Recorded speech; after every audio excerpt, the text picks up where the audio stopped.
आ कहानी की शुरुआत करने से पहले आइए एक पल के लिए कल्पना करें। एक ऐसा समय जब इंसान ने अभी अभी लिखना सीखा था, जब सभ्यता की पहली किरणें फूट रही थीं। उस समय की सबसे पुरानी और महान कहानी गिलगमेश का महाकाव्य हमें एक ऐसे संसार में ले जाती है जहां देवताओं और मनुष्यों के बीच का अंतर धुंधला था। ये कहानी दोस्ती की गहराई, अमरता की खोज और अंततः मृत्यु की स्वीकृति की बात करती है। गिलगमेश का परिचय एक ऐसे राजा के रूप में होता है जो 2/3 देवता और 1/3 मानव है।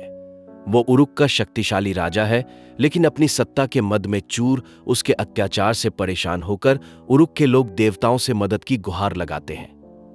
देवताओं ने उनकी प्रार्थना सुन ली और एक जंगली पुरुष एनकिडू को गिलगमेश के मुकाबले में खड़ा कर दिया।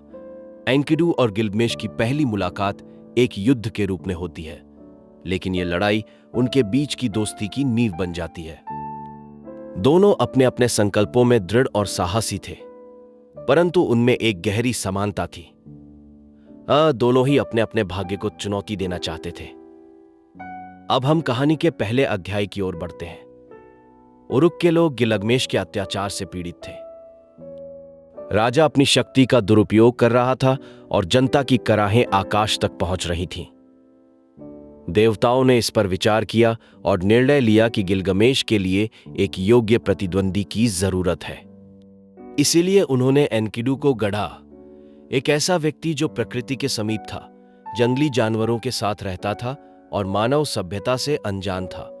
जब एनकिडू ने पहली बार उरुक की दहलीज पर कदम रखा तो वो एक जंगली आदमी था जो खेती और पशुपालन से दूर था। परंतु जब वो शहर के लोगों के संपर्क में आया तो धीरे धीरे उसने सभ्यता का स्वाद चखा। एक महिला से मिलने के बाद जो उसे मानव जीवन के मूल्यों से परिचित कराती है, एनकिडू का जीवन बदल जाता है। उसके भीतर एक नया एहसास जागता है। वो अब जानवर नहीं बल्कि एक मानव है। फिर आता है दूसरा अध्याय, एनकिडू और गिलगमेश की पहली मुलाकात। उरुक के दरबार में एक बड़ी लड़ाई होती है। यह लड़ाई सिर्फ शारीरिक नहीं थी, बल्कि यह 2 महान आत्माओं के बीच का संघर्ष था। यह वह क्षण था जिसने गिलगमेश को बदल दिया। एनकिडू की ताकत और साहस ने गिलगमेश को चुनौती दी, और यह चुनौती उनके बीच एक नई दोस्ती का आरंभ बन गई। यह दोस्ती महज एक साधारण दोस्ती नहीं थी।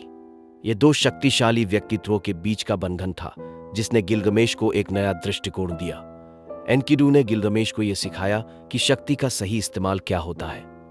इस दोस्ती ने गिलगमेश को अपने भीतर की मानवता को समझने में मदद की और उसे एक बेहतर राजा बनने की दिशा में प्रेरित किया। यह कहानी हमें यह सिखाती है कि दोस्ती का मूल्य क्या होता है। गिलगमेश और एनकिडू के बीच का यह संबंध हमें यह समझने में मदद करता है कि जीवन में सच्ची दोस्ती कैसे हमें बदल सकती है। जैसे हमारे जीवन में भी सच्चे दोस्त हमारी कठिनाइयों को आसान बना देते हैं और हमें एक बेहतर इंसान बनने में मदद करते हैं।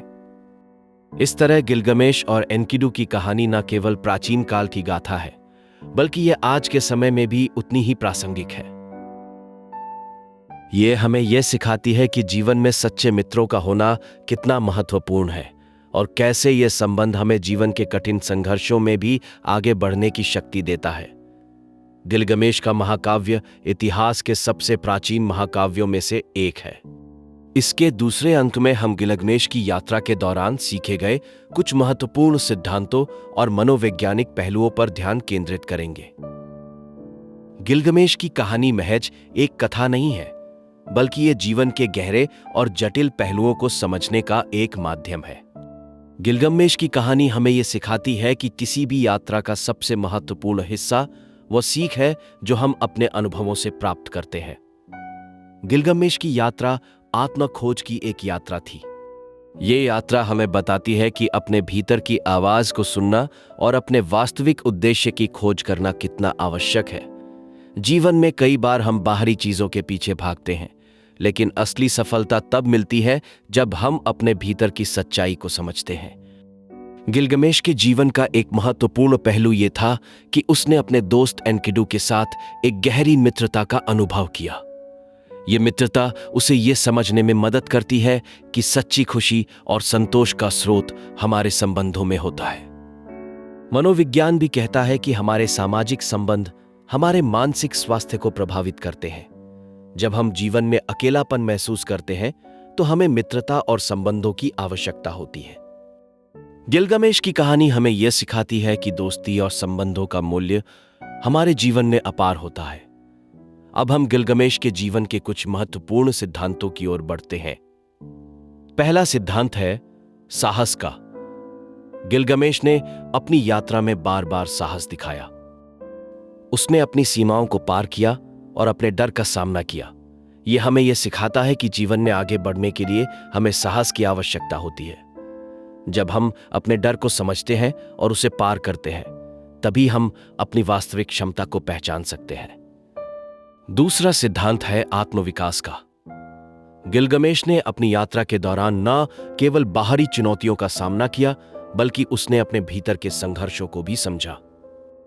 आत्मविकास का यह सिद्धांत हमें यह सिखाता है कि अपने आप को समझना और निरंतर सीखते रहना कितना महत्वपूर्ण है।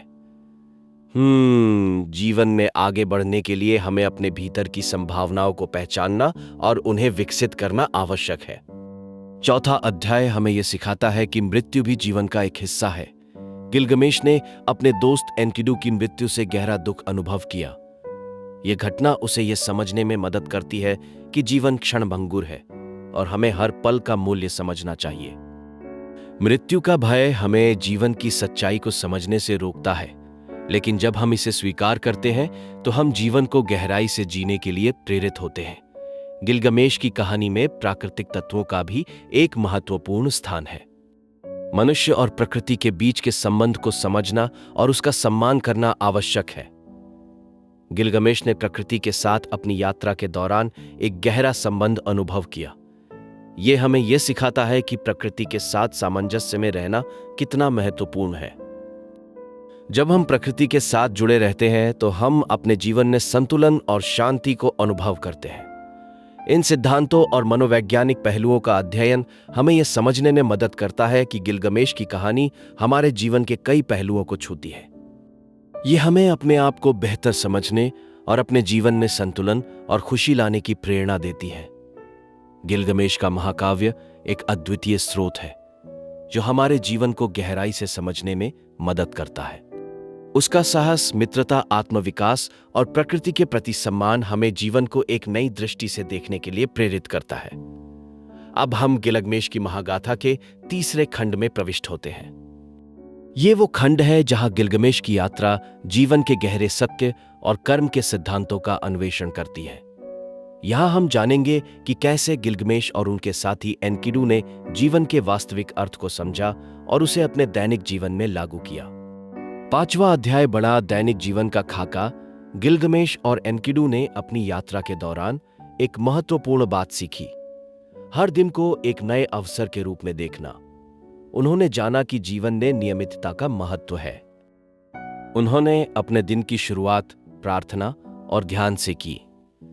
यह उन्हें आंतरिक शांति और मानसिक स्पष्टता प्रदान करता था।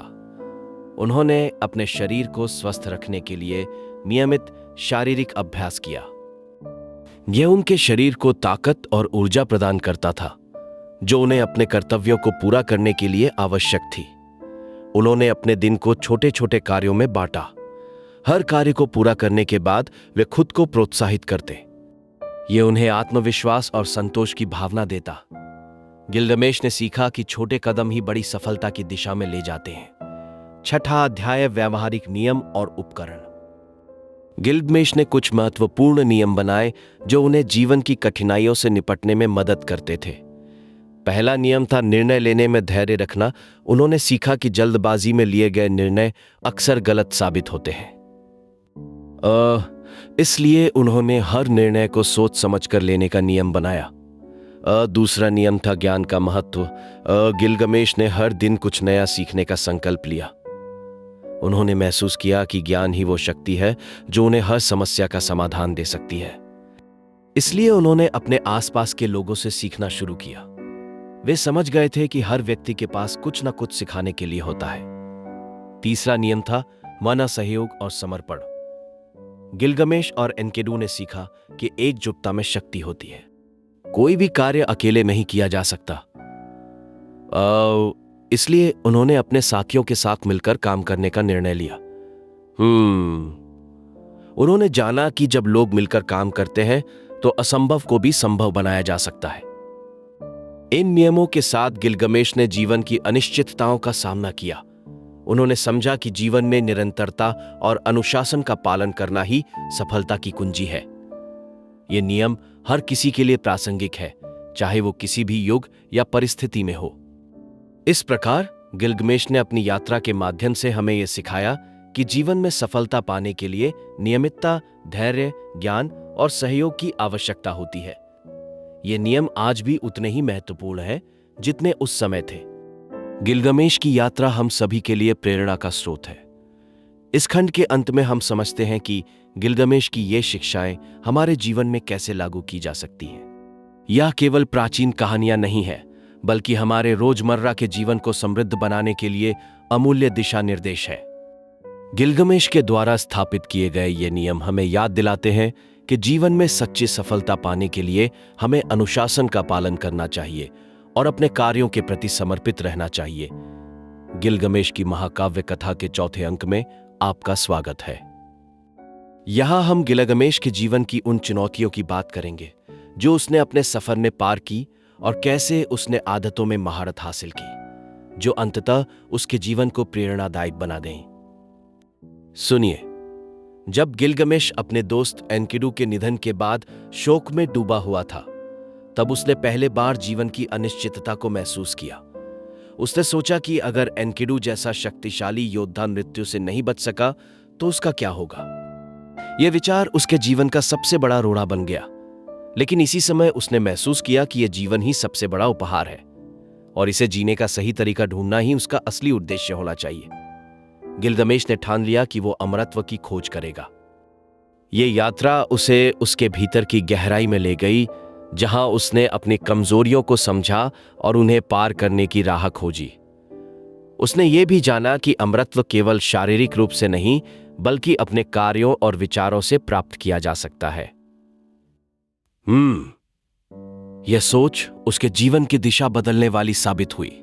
इस सफर में गिलगमेश ने एक अहम सबक सीखा, आदतों की शक्ति। उसने महसूस किया कि छोटी छोटी आदतें ही हमारे जीवन को आकार देती हैं। उसने अपने दैनिक जीवन में ध्यान, अनुशासन और आत्मनिरीक्षण को शामिल किया। वह हर सुबह सूर्योदय से पहले उठता, ध्यान करता और अपने लक्ष्य पर ध्यान केंद्रित करता। ये आदतें धीरे धीरे उसके जीवन का हिस्सा बन गईं और उसे मानसिक और शारीरिक रूप से मजबूत बनाया। गिलगमेश की यात्रा में एक और महत्वपूर्ण मोड़ तब आया जब उसने पहचान की कि सच्ची खुशी केवल अपने लिए नहीं, बल्कि दूसरों के लिए जीने में है। उसने अपने राज्य के लोगों की भलाई के लिए काम करना शुरू किया। उसने नदियों के बांध बनाए, शहर की दीवारों को मजबूत किया और लोगों की समस्याओं का समाधान किया। यह सब उसकी आदतें और उसके द्वारा सीखे गए सबका ही परिणाम था। आखिर में गिलगमेश ने समझा कि जीवन का सार अमरत्व में नहीं, बल्कि उन यादों और संबंधों में है जो हम पीछे छोड़ जाते हैं। उसने ये भी जाना कि असली ताकत अपने अंदर की कमजोरियों को स्वीकारने और उन्हें बदलने में है। उसकी ये यात्रा न केवल उसके लिए, बल्कि उसके राज्य के लिए भी प्रेरणादायक बन गई। गिलगमेश की कहानी हमें यह सिखाती है कि जीवन में आने वाली बाधाएं हमें तोड़ने के लिए नहीं, बल्कि हमें मजबूत बनाने के लिए होती हैं। अगर हम अपनी आदतों को सुधारें और अपने जीवन के उद्देश्य को समझें, तो हम भी गिलगमेश की तरह अपने जीवन को सार्थक और प्रेरक बना सकते हैं। अंत में यह महाकाव्य हमें प्रेरित करता है कि हम जीवन की चुनौतियों से ना डरें, बल्कि उन्हें अपने विकास का साधन मानें। हर दिन एक नई शुरुआत है और हर छोटी आदत हमें उस दिशा में ले जाती है जहां हम जाना चाहते हैं। दोस्तों, इस महाकाव्य से हमें यह सीखने को मिलता है कि जीवन की सबसे बड़ी जीत अपने आप पर विजय प्राप्त करने में है। तो चलिए, इस कहानी से प्रेरणा लेते हुए हम भी अपने जीवन की यात्रा को सार्थक बनाते हैं। धन्यवाद।